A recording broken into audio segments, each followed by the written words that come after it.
ನಮ್ಮ ಪ್ರೀತಿಯ ಗುರುಗಳಾದ ಸುಭಾಷ್ ಪತ್ರಿಜಿ ಅವ್ರಿಗೂ ರಂಗನಾಥ್ ಮಾಸ್ಟರ್ಗೂ ಹೃದಯಪೂರ್ವಕ ಧನ್ಯವಾದಗಳು. ನಾನು ಮಹಾತಾರ್ ಫೌಂಡೇಶನ್ ಜಾಯ್ನ್ ಆಗಿ ಒಂದು 3.5 years ಆಗಿರ್ಬೋದು, ಅಂದ್ರೆ ಮೂರು ವರ್ಷ ಆಗಿರ್ಬೋದು.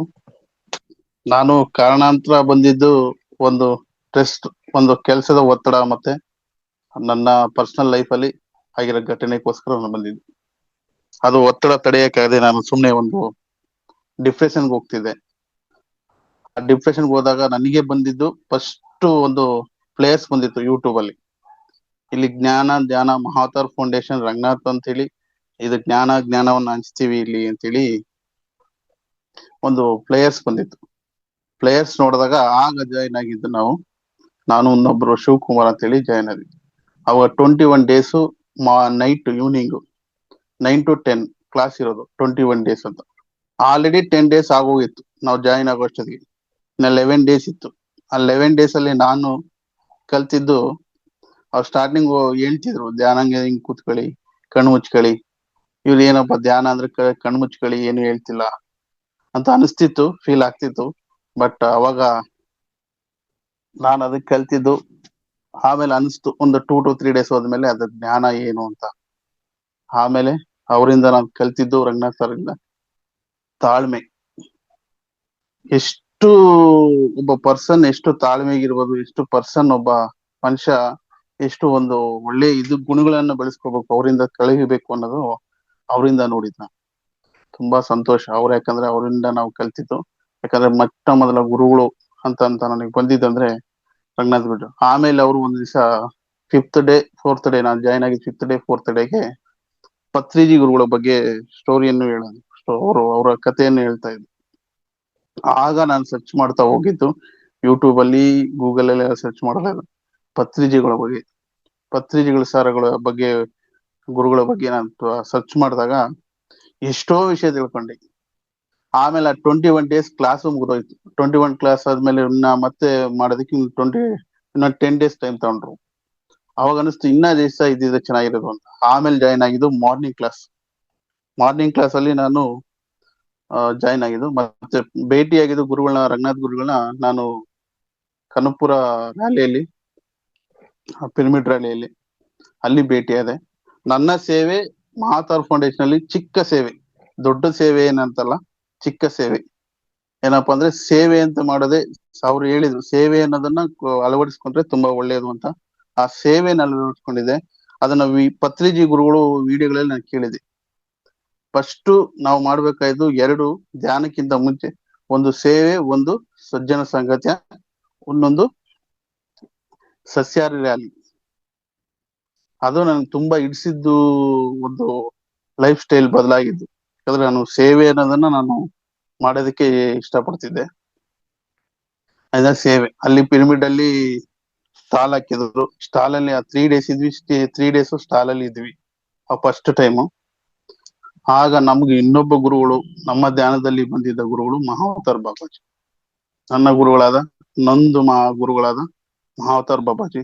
ಅವರು ಸಂದೇಶದಿಂದ ನಾನು ಎಷ್ಟೋ ಕಡೆ ಈಗ ಧ್ಯಾನ ಪ್ರಚಾರ ಎಲ್ಲ ಮಾಡಿದೆ. ಅದಕ್ಕೆ ಹೇಳಿದ್ರು ಗುರುಗಳು ಹೆಂಗ್ ಸಿಗ್ತಾರೆ ಅಂದ್ರೆ, ಸಾಯಿ ಚರಿತ್ರೆಯಲ್ಲಿ ಇರುತ್ತೆ, ಗುರುಗಳು ಹುಡ್ಕೊಂಡು ಹೋಗ್ತಿರ್ತೀವಿ ಅಂತ ಹೇಳ್ತಾರೆ. ಅದ್ರಲ್ಲಿ ಹುಡ್ಕೊಂಡು ಹೋಗೋದಿಲ್ಲ, ಗುರು ನಮ್ ಹಿಂದೆ ಇರ್ತಾರೆ. ನಾವು ಅಜ್ಞಾನದಿಂದ ಬದುಕ್ತಾ ಇರ್ಬೇಕಾದಾಗ ಅದು ನಮಗ್ ಸಿಗ್ತಿರಲ್ಲ. ಅವ್ರ ಬೆಳಕು ಕಾಣಿಸ್ಬೇಕು ಅಂದಾಗ ಅದು ಸಿಗುತ್ತೆ ಅಂತ ಸತ್ಯ ಸಾಯಿ ಚರಿತ್ರೆಯಲ್ಲಿ ಇರುತ್ತೆ. ಹಂಗೆ ನಮ್ಮ ಗುರುಗಳು ಹುಡ್ಕೊಂಬಂದು ರಂಗನಾಥ್ ಗುರುಗಳು ಸಿಕ್ಕರು. ರಂಗನಾಥ್ ಗುರುವಿಂದ ಪತ್ರಿಜಿ ಗುರುಗಳು ಅನ್ನೋ ಒಂದು ಸಂದೇಶ ನಮ್ಗೆ ಸಿಕ್ತು. ಮಹಾವತಾರ್ ಬಾಬಾಜಿ ಅನ್ನೋ ಒಂದು ವ್ಯಕ್ತಿ, ಮಹಾವತಾರ್ ಬಾಬಾಜಿ ಅನ್ನೋ ಗುರುಗಳು ನಮ್ಗೆ ಸಿಕ್ಕರು. ಅವ್ರ ಸಂದೇಶ ತಗೊಂಡು ಮತ್ತೆ ಮಹಾವತಾರ್ ಫೌಂಡೇಶನ್ ನಾನು ಏನ್ ಕಲಿತೆ ಅಂದ್ರೆ, ಫಸ್ಟ್ ಆಫ್ ಆಲ್ ಸೇವೆ, ನಾನ್ ಮಾಡಿದ ಸೇವೆ. ಮತ್ತೆ ನನಗೆ ನನ್ನ ಲೈಫ್ ಸ್ಟೈಲ್ ಅಲ್ಲಿ ನನಗೆ ಈ ಬ್ಯಾಕ್ ಪೇನ್ ಇತ್ತು. ಅಂದ್ರೆ ಗಾಡಿಯಲ್ಲಿ ಬಿದ್ದಿದೆ, ಆಕ್ಸಿಡೆಂಟ್ ಆಗಿ ಸ್ವಲ್ಪ ಗಾಡಿಯಲ್ಲಿ ಬಿದ್ದಿದೆ. ಅವಾಗ ನನಗೆ ಗುರುಗಳು ಇವೆಲ್ಲ ಹೇಳ್ಕೊಟ್ಟಿದ್ದೆ. ನಾನು ಒಂದ್ಸತಿ ಲಾಸ್ಟ್ ಟೈಮ್ ಒಂದು ಟೈಮಲ್ಲಿ ಕೇಳಿದೆ, ಹಿಂಗೆ ಬ್ಯಾಕ್ ಪೇನ್ ಅಂತ ಮುದ್ರೆಗಳು ಹೇಳ್ಕೊಟ್ಟಿದ್ರು. ಆ ಮುದ್ರೆಗಳು ಎಷ್ಟು ವರ್ಕ್ ಆಯ್ತು ಅಂದ್ರೆ, ನಮ್ ಬ್ಯಾಕ್ ಪೇನ್ ಯಾವಾಗಲೂ ಟ್ಯಾಬ್ಲೆಟ್ ತಗೊಳ್ಳೇನಿ.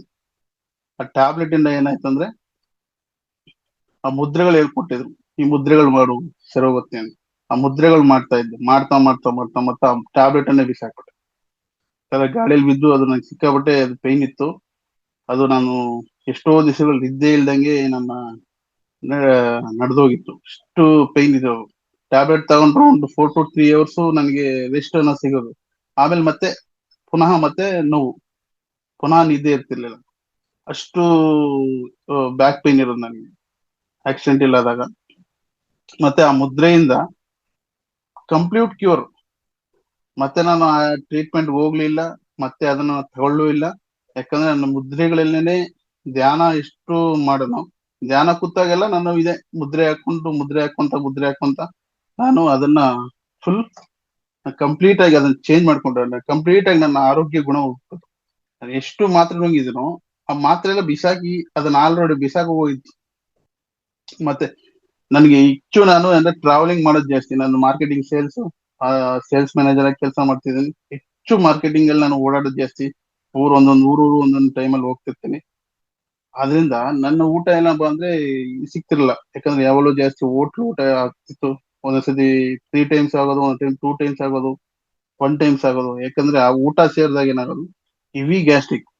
ಅದಕ್ಕೂ ಯಾವಾಗ್ಲೂ ನನ್ನ ಬ್ಯಾಗ್ ಅಲ್ಲಿ ಯಾವಾಗ್ಲೂ ಮಾತ್ರೆ ಅನ್ನೋದು ಇರೋದು.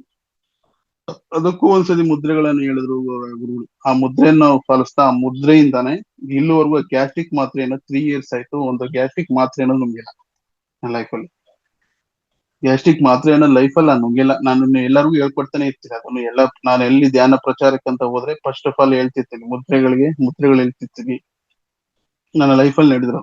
ಮತ್ತೊಂದು ಸ್ವಯಂ ಮೂತ್ರ ಅಂದ್ರೆ ಎಲ್ಲರಿಗೂ ಒಂಥರ ಅಸಹ್ಯ ಅನಿಸುತ್ತೆ. ಬಟ್ ಅದ್ರಲ್ಲಿ ಇರುವಂತ ಶಕ್ತಿ ಅನ್ನೋದು ಬಹಳ ಇರುತ್ತೆ. ಅಷ್ಟು ಎನರ್ಜಿ ಇರುತ್ತೆ ಅದರಲ್ಲಿ. ನಾವು ಸ್ವಯಂ ಮೂತ್ರ ತಗೋಬೇಕಾದ್ರೆ ಸ್ಟಾರ್ಟಿಂಗ್ ಅಲ್ಲಿ ಗುರುಗಳು ಯಾವಾಗಲೂ ಅದನ್ನ ಕ್ಲಾಸ್ ಅಲ್ಲಿ ಹೇಳ್ಯಾರು, ತಗೊಳ್ಳಿ ತುಂಬಾ ಒಳ್ಳೇದು ತಗೊಳ್ಳಿ ಅಂದಾಗ ನಾನು ಅನ್ಸುತ್ತೆ ಇದು ಅಸಹ್ಯ ಅನಿಸ್ತಿತ್ತು ನನಗೆ. ಇದೇನಪ್ಪ ಇವ್ರು ಇದನ್ನ ಹೇಳ್ತಾರಂತ. ಆಮೇಲೆ ನಾನು ಅನ್ಕೊಂಡಿದ್ದೆ ಒಂದು 10 days ತಗೊಳ್ಳೋಣ, 10 days ಅಲ್ಲಿ ಏನಾನ ಚೆನ್ನಾಗ್ ಅನಿಸ್ತಿತ್ತು ಅಂತಂದ್ರೆ ತಗೊಳ್ಳೋಣ, ಇಲ್ಲ ಮಿಕ್ಕಿದನ್ನು ಸ್ಟಾಪ್ ಮಾಡ್ಬಿಡೋಣ ಅನ್ಕೊಂಡೆ. 10 days ಆಯ್ತಲ್ಲ, ಆಲ್ರೆಡಿ 2.5 years ಇಂದ ಅದನ್ನ ತಗೊಂತಾನೇ ಇದೀವಿ.